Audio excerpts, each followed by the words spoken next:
Okay, we are rolling. All right, this is an interview at the Embassy Suites Hotel, Syracuse, New York. It is the 3rd of June, 2008, approximately 10:30 a.m. Interviewers are Mike Russert and Wayne Clark. Could you give me your full name, date of birth, and place of birth, please? Yes, Franklin Kimble, Wheelock, August 13th, 1930, Evanston, Illinois. Okay. What was your educational background prior to going into the service? Prior to going into the service, I had a BS in chemical engineering with a minor in naval science.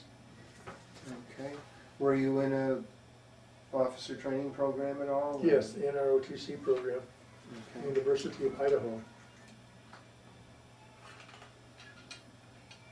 What was that program like at the time? What did you do? Did you do summer training? Or summer? Yes, we had 3 classes every week during 4 years.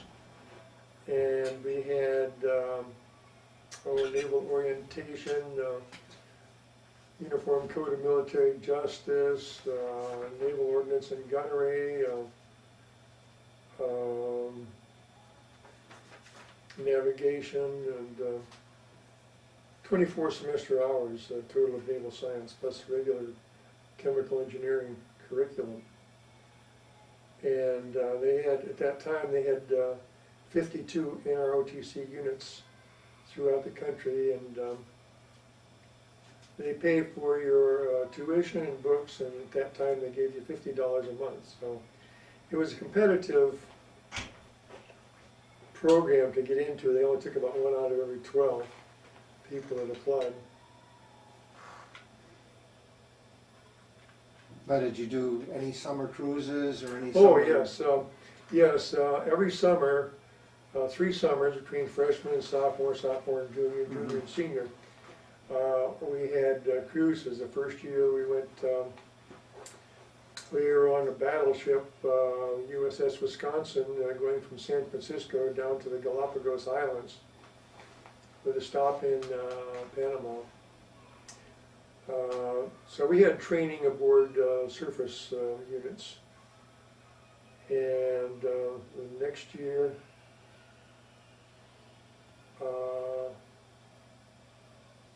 we had 1 summer of orientation at Little Creek, Virginia for amphibious training, and then several weeks at Pensacola, Florida for naval air training. And let's see, the third year we were on a surface ship off the East Coast. So yeah, we had 6 weeks of training every summer. So when you graduated, you became a ensign? Or... Yes, well, I didn't. I needed to go an extra semester to finish up all of my required Chem E courses, because there were a lot more naval science courses than there were electives in the Chem E course. So I did require an extra semester, so I graduated in the middle of the school year. And because I graduated in the middle of the school year, and because the Congress has to approve these commissions, there was a delay after I graduated. Before I actually got my commission, it was about, let's see, maybe a month and a half, 2 months, something like that. Okay, when you received your commission, where did you go with it? What happened? Shortly after I received my commission, which was in Philadelphia, I went to the West Coast and took a U.S. naval transport across the Pacific to a ship in Sea of Japan, off Korea. Okay, what year was this? 1953. Okay, so at the end of the Korean time? Yeah, the Korean War was still on. Okay. What was your assignment on the ship? What kind of ship was it? It was a destroyer. I was main propulsion officer. as a 22-year-old green ensign, I suddenly had 66 men in my charge after having responsibility only to myself Mhm. up until that time. So it was quite an indoctrination. Now, what was your ship doing? Was it doing any firing to shore, or? Was it Yes, just- I transferred, the ship landed in, I believe it was Yokohama. I was just very briefly, and then I transferred to a U.S. Naval tanker, the Navasota. And then while the ship was refueling out in the Sea of Japan, the destroyer was refueling. At the same time, I was transferred by Highline over to the destroyer Mhm. out at sea. And, Was that your first experience doing that? oh yes, my first and last. Now, this is the Rowan? USS Rowan, DD 782. Mm-hmm. Okay. Now, was this a World War II destroyer, or? Yeah, it was, let's see, what class was it? Fletcher class? Anyway, it was 3,100 tons, about 320 feet long. Mhm. A full crew would be right around 300 men. Okay. What was daily life like on the ship? How you were accepted? You accepted being a new officer and so on. Well, of course, for a brand new ensign with his, right after his commission, there's a huge number of things to learn. You have to learn how to be an officer of the deck, and of course you have to learn all about the main propulsion system, and you have to gain some experience in leadership, and you have to understand the watch quarter and station bill and general quarters, and be a CIC watch officer, and there's just a huge amount to learn. Your training in the NROTC unit is only about half of what you have to learn, so that under that environment you're learning everything very quickly, and it's a rather large adjustment. Were there anybody aboard ship that you had gone through schooling with, or No. that you knew, or No, nobody, any other new ensigns on board besides No. yourself? no.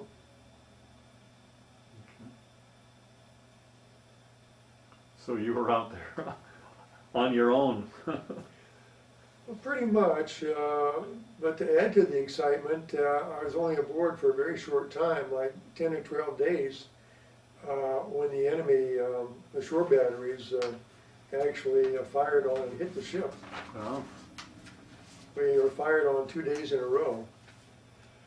And they actually, the second day, they hit the ship 5 times. were there any injuries on board? Yeah, we had 9 casualties.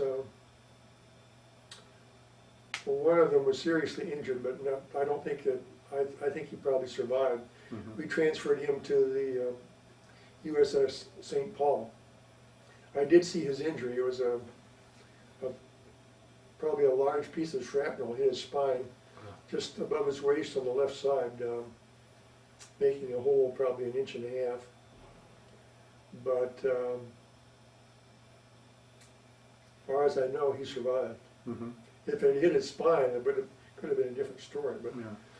all of the other casualties were not severe enough to leave the ship, so they returned to duty fairly short. Now, time. where were you when this incident occurred, and what was your reaction? How did you feel? Well, I was in my bunk. It was about during the noon hour, and aboard a destroyer.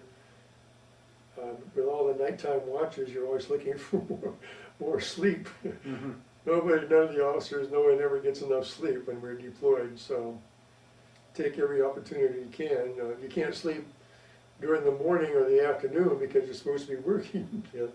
From 8 to 12 and from 1 to 4, you're supposed to be working on, there's a lot to do. So from 12 to 1, I was in my bunk, and that's when the firing occurred. It sounded just like someone like a giant was rattling around some huge heavy metal garbage cans directly above me. We didn't have any shrapnel coming into our compartment, but it was very close. I would say the closest hit was no more than 30, 35 feet from me. And the executive officer, whose stateroom was maybe 50 feet forward of mine on the ship, he actually had a piece of a shell come into his stateroom. It landed in the drawer right below his bunk. But I figured it had to be enemy gunfire because nothing else on the ship could have made that much noise. And so, being a brand new ensign, I was a bit terrified, but then after that, for I don't know, 6 months to a year,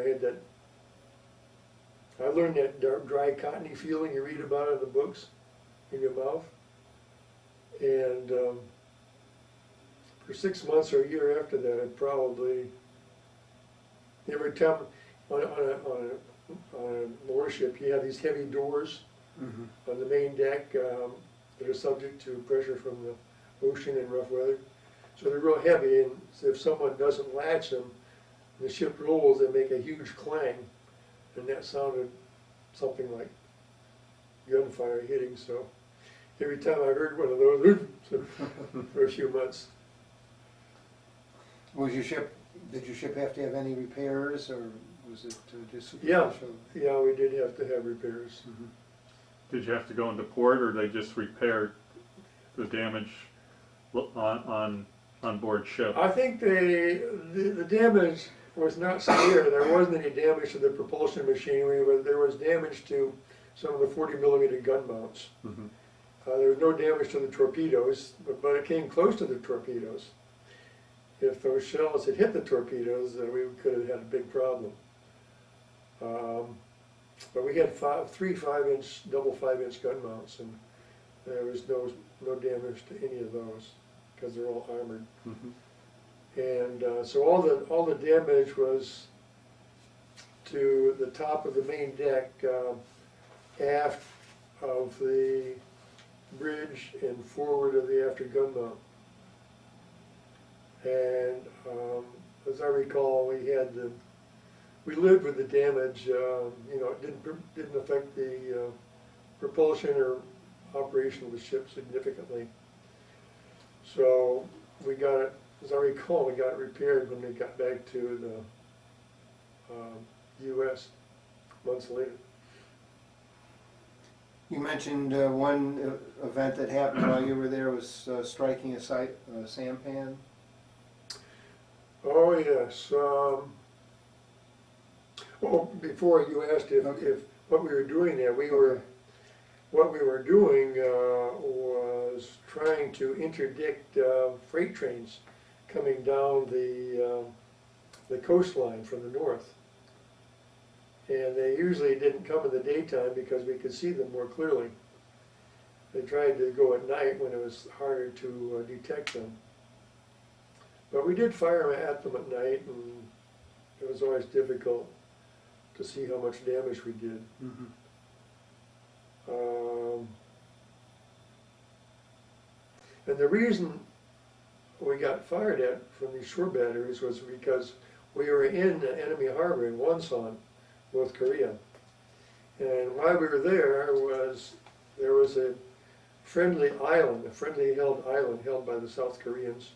There's some U.S. people there in Wonsan Harbor, and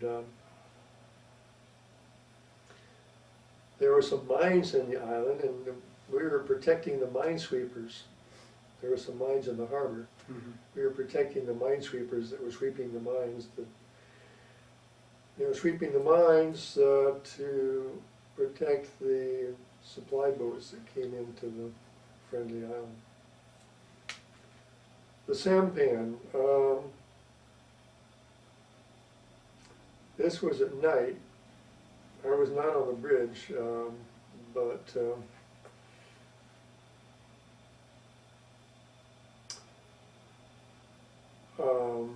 we sliced right through this sampan and cut it in two.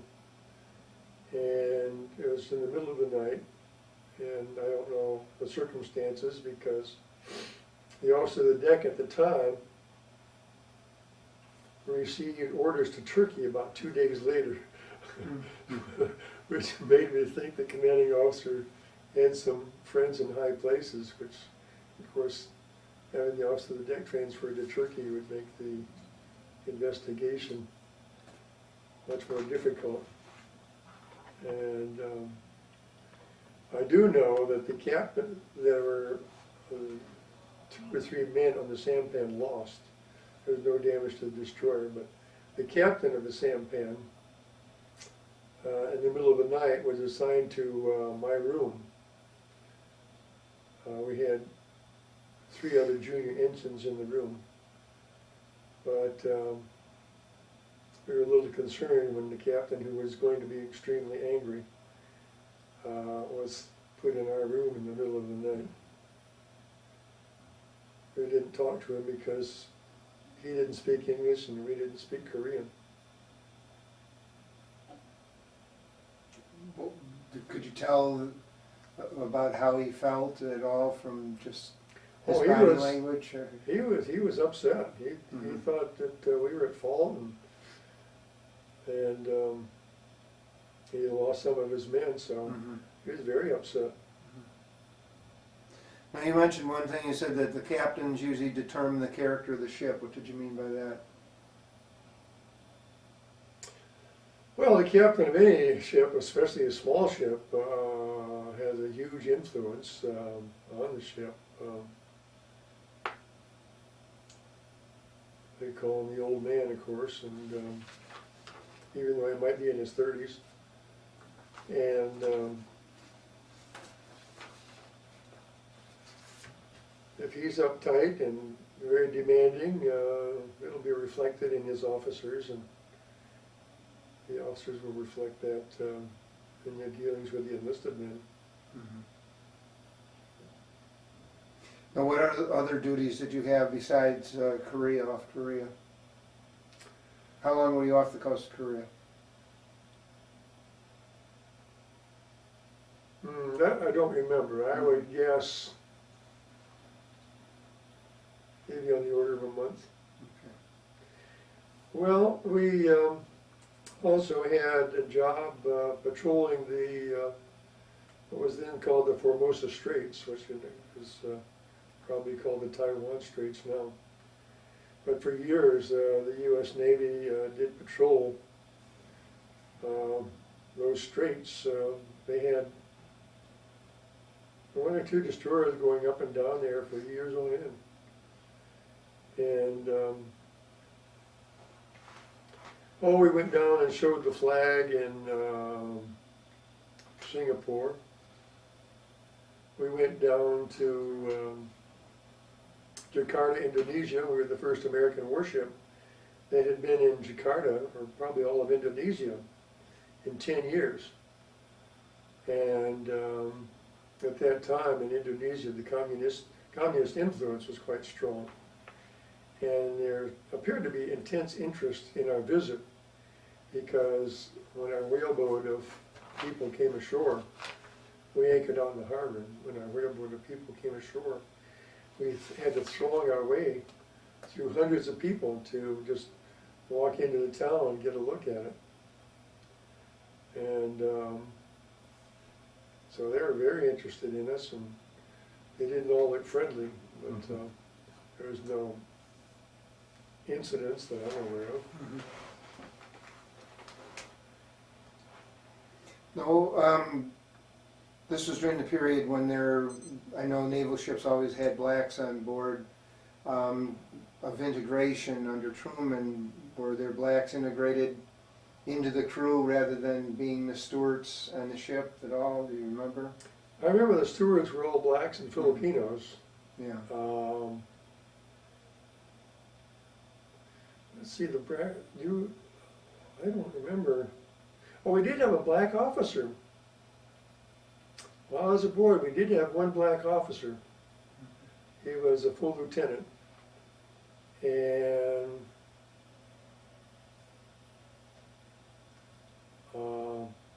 he seemed to be very self-conscious and not very self-confident. But yeah, we did have a black officer. And I don't remember any black men among my 66 men.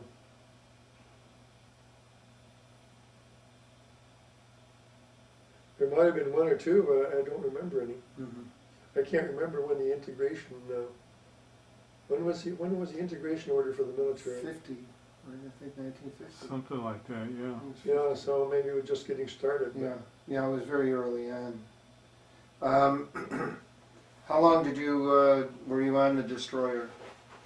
3 years and 3 months. I did have several schools while I was in the Navy. I went to Destroyer Engineering Officer School, which was 6 weeks. And I went to Atomic, Biological, and Chemical Warfare School, which was 8 or 10 weeks. And I went to Now, where was that? Pardon? Where was that held? I don't know. Long Beach, California. That was the engineering school. The ABC school might have been up Mare Island or on Treasure Island in San Francisco. The firefighting school might have been in San Diego. I think I went to a 2-week firefighting school. So I had 20 weeks of school just in the 3 years and 3 months that I was in the Navy.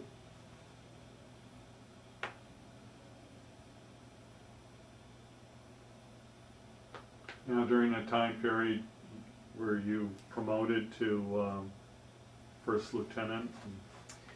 Well, they call it Lieutenant JG in the Navy. After 18 months, I became a Lieutenant JG. Did your responsibilities increase with the rank, or? I was made damage control officer.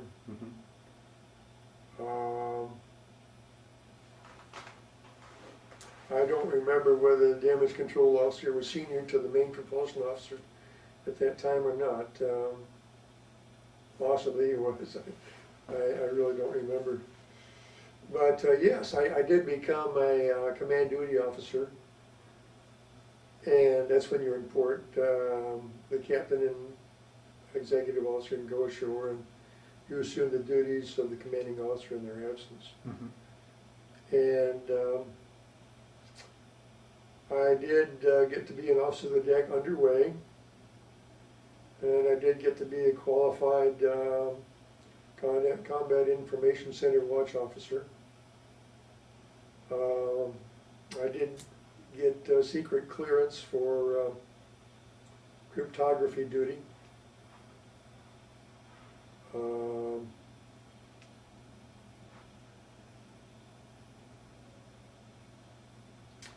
Yeah, so I followed the regular progression of becoming more qualified as we went along. At the end of your 3 years, 3 months, you left the regular Navy then? Or, Yes. and did you go in the reserves right away?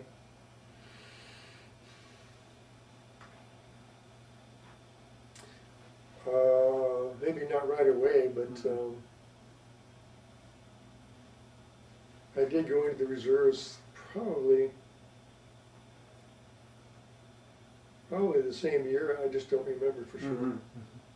Maybe it could have been a year later or more. No, how long did you stay in the reserves? I was in the reserves until I was about 44 or 45, which would make it around 20, 21 years. And, in the reserves, you go on active duty for training every year for 2 weeks, and so I had a lot of interesting active duty for training assignments. Where was your reserve center out of?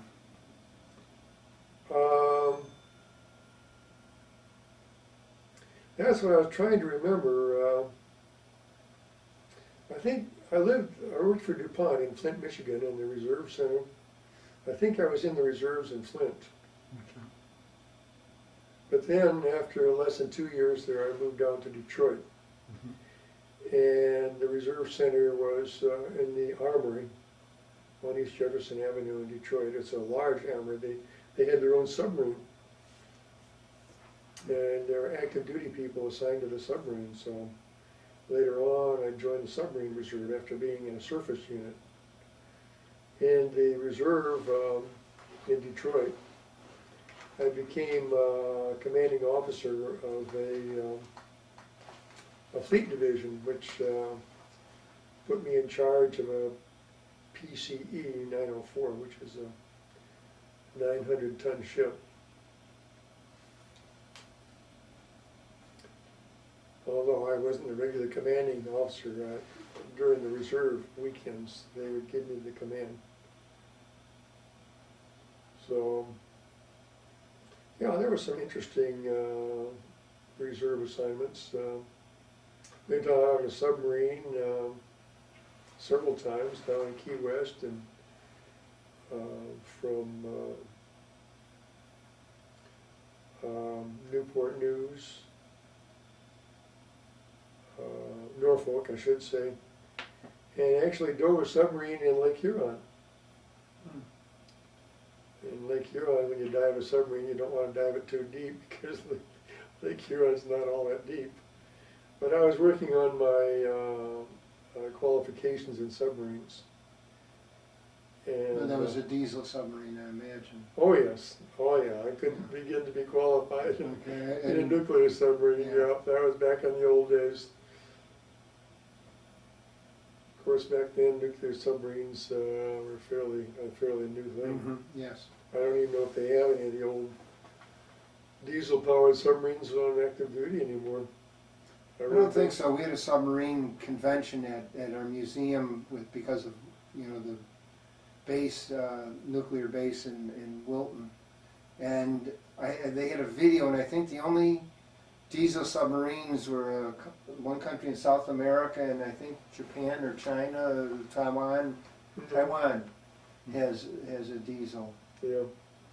Because they did videos on the inside of a diesel, and those were the only two that had operational diesels.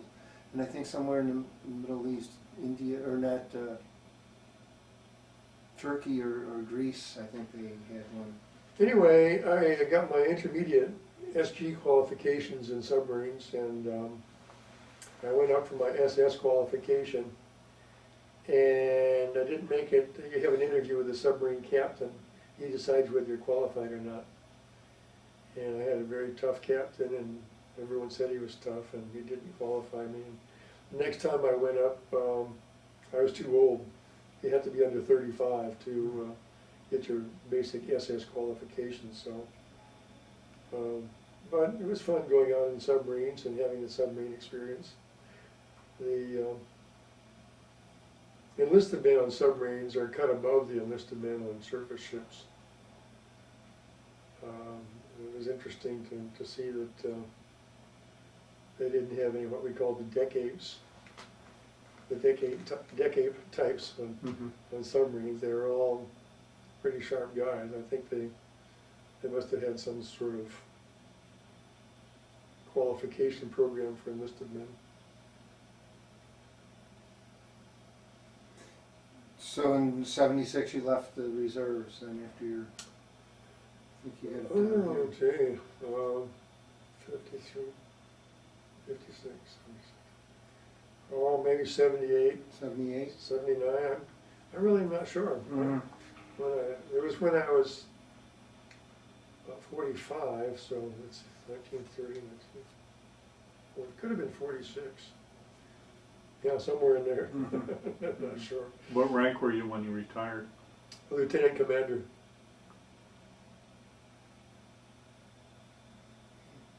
Now, were you able to make use of the GI Bill at all, or you had most of your education behind you? I know. I did use a GI Bill, and I got an MBA from the University of Michigan paid for, as I recall, mostly by the GI Bill. I was working full-time, but they paid my tuition, as I recall. So yeah, it's a 60 semester hours to get that MBA. It took me 9 years. Did you ever join any veterans organizations at all? I'm in the Military Officers Association. I've never been in the VFW, although I could join it if I wanted to. I've never been in the American Legion. I've been to some of their meetings. Did you ever stay in contact with anyone that was in service with you at all? A little bit. I wouldn't say a lot. I haven't had any contact with any of them for probably several years now, but there's one other officer that used to call me up every now and then, and we used to exchange info and talk about the old sea duty, but I completely lost touch with all the rest of them. How do you think your time in the service had an effect on your life? Oh, I think it was time well spent. I'm very happy that I was in the military because, particularly as an officer, and particularly on a destroyer or any small ship, but you get exposed to a lot of different parts, a lot of different departments on the ship. For instance, I was in the gunnery department as a check site observer for 5-inch guns, and I was in the operations department because I was a crypto officer and a CIC watch officer. And of course I was in the engineering officer, and when the navigator was on leave, I served as navigator for about a month. But yeah, you get a lot of experience dealing in leadership. You find out what works and what doesn't work, and you learn about interaction with people because you're interacting with people all day, every day. And you learn about responsibility. That's a big thing, responsibility. Suddenly being in charge of a whole bunch of men, and they're relying on you, and you're relying on them, and this goes on for years, and it helps to develop your sense of responsibility, and having all these men required to respect you increases your own self-respect and increases your desire to be respectable. So that's very good from that point of view. Now you sent us this photograph. If you just could hold it like this, Wayne can focus on it. Could you tell us where and when that was taken, if you recall? About, you don't have to know the exact date. Oh, this looks like it was probably taken when I was in the reserve of Detroit. I was lieutenant then. I would guess it was probably when I was about 33 years old. That would be about 1963, 64, somewhere in there. Okay, all right, thank you. Thank you very much for your interview. Okay.